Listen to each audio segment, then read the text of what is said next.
अभीरा पहुंचे अरमान से मिलने हुआ बड़ा खुलासा जी। हाँ दोस्तों, कहानी की शुरुआत होती है उस क्षण से जब अरमान के एक्सीडेंट की खबर सुनकर अभीरा का पूरा संसार हिल जाता है। उसका दिल जैसे धड़कना ही बंद कर देता है और बिना कुछ सोचे समझे वह सब कुछ छोड़ छाड़ कर अस्पताल की तरफ दौड़ पड़ती है। रास्ता कितना भी लंबा हो, उसे बस अरमान की सलामती की फिक्र होती है। अस्पताल पहुंचते ही जब वह दरवाजा खोलती है, उसकी नजर सीधे अरमान पर पड़ती है जो बिस्तर पर लेटा होता है लेकिन होश में होता है। यह देखकर अभीरा की आंखों में आंसू आ जाते हैं और वह खुद को रोक नहीं पाती। वह दौड़कर अरमान से लिपट जाती है, उसके सीने से लगकर फूट फूट कर रोने लगती है। उसकी जुबान पर बस एक ही बात होती है, तुम ठीक हो ना अरमान? मुझे तो लगा था मैं तुम्हें हमेशा के लिए खो दूंगी। अरमान उसके आंसुओं को महसूस करता है, उसकी पीठ पर हाथ फेरते हुए नर्म आवाज में कहता है, मैं ठीक हूँ अभीरा, अब बिल्कुल ठीक हूँ। उस कमरे में जैसे कुछ पल के लिए समय थम जाता है। दोनों की आंखों में बरसों की कसक, जुदाई का दर्द और अधूरी मोहब्बत का सैलाब होता है। लेकिन तभी दरवाजे से दो मासूम आवाजें आती हैं, मायरा और गीतांजलि की।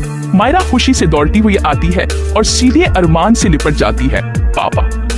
वह मासूमियत से अरमान की हालत देखकर परेशान होती है, लेकिन उसके साथ साथ गीतांजलि भी कमरे में आ जाती है और जैसे ही उसकी नजर अरमान और अभीरा की उस भावुक झप्पी पर पड़ती है, वह कुछ पलों के लिए वहीं ठिठक जाती है। उसकी आंखों में एक अजीब सी हैरानी और चिंता झलकती है। वह समझ नहीं पाती कि यह सब क्या हो रहा है। अभी कुछ ही दिन पहले तो अरमान ने उसे शादी के लिए हाँ कहा था और अब वह यहाँ इस तरह किसी औरत के गले लग रहा है। यह औरत आखिर है कौन? और अगर यह सब अचानक नहीं है तो क्या अरमान उससे कुछ छिपा रहा है?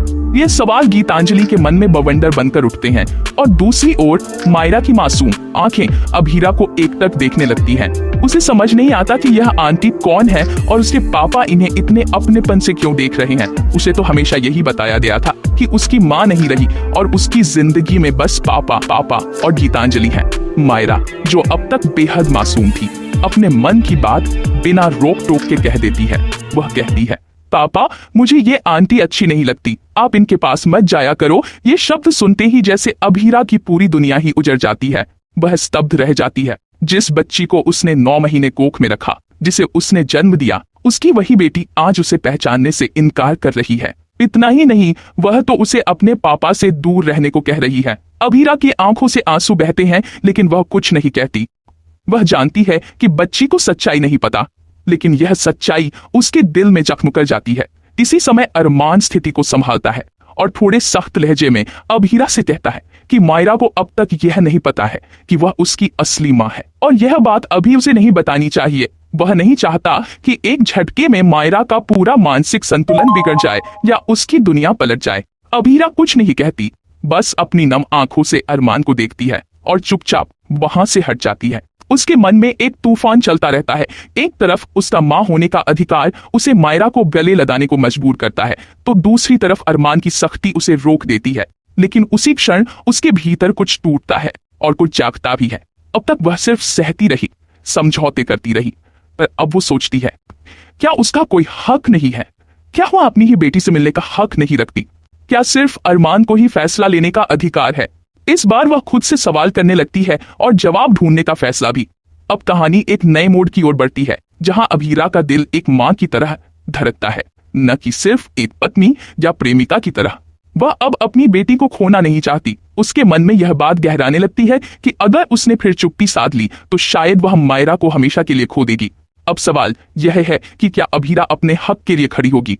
क्या वह मायरा की कस्टडी के लिए कानूनी लड़ाई लड़ेगी, या फिर वह एक बार फिर खुद को मिटाकर दूसरों की खुशी के लिए पीछे हट जाए? क्या मायरा को कभी पता चलेगा कि वह और कोई नहीं बल्कि वही औरत उसकी सगी माँ है जिससे वह नफरत करने लगी है? और क्या अरमान, जो आज भी कहीं न कहीं अभीरा से प्यार करता है, इस सच्चाई को सबके सामने लाने की हिम्मत करेगा?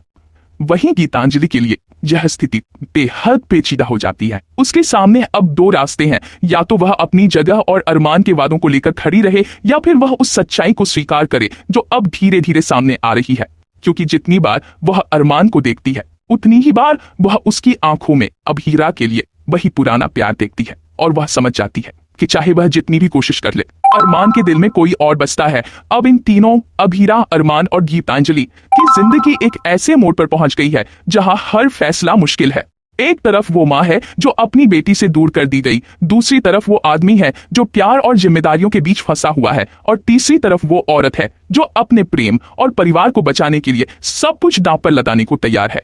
और इन सब के बीच खड़ी है मासूम मायरा, जो अभी कुछ नहीं जानती, लेकिन जल्द ही उसके सामने उसकी जिंदगी की सबसे बड़ी सच्चाई आने वाली है। अब देखना यह है कि क्या अभीरा मायरा को अपने पास वापस लाने के लिए कस्टडी केस फाइल करेगी, क्या वो उस समाज और परिवार के खिलाफ जाकर अपनी बेटी को पाने के लिए लड़ेगी, क्या अरमान सच्चाई का साथ देगा या फिर चुप्पी साधे रहेगा, क्या मायरा को उसकी असली माँ की पहचान मिलेगी, या फिर हालात, समय और गलत फहमियां इस माँ बेटी को हमेशा के लिए जुदा कर देंगी। इन सभी सवालों के जवाब बहुत जल्द मिलेंगे, क्योंकि अब यह रिश्ता क्या कहलाता है कि कहानी अपने सबसे इमोशनल और ड्रामेटिक चोटी पर पहुंचने जा रही है।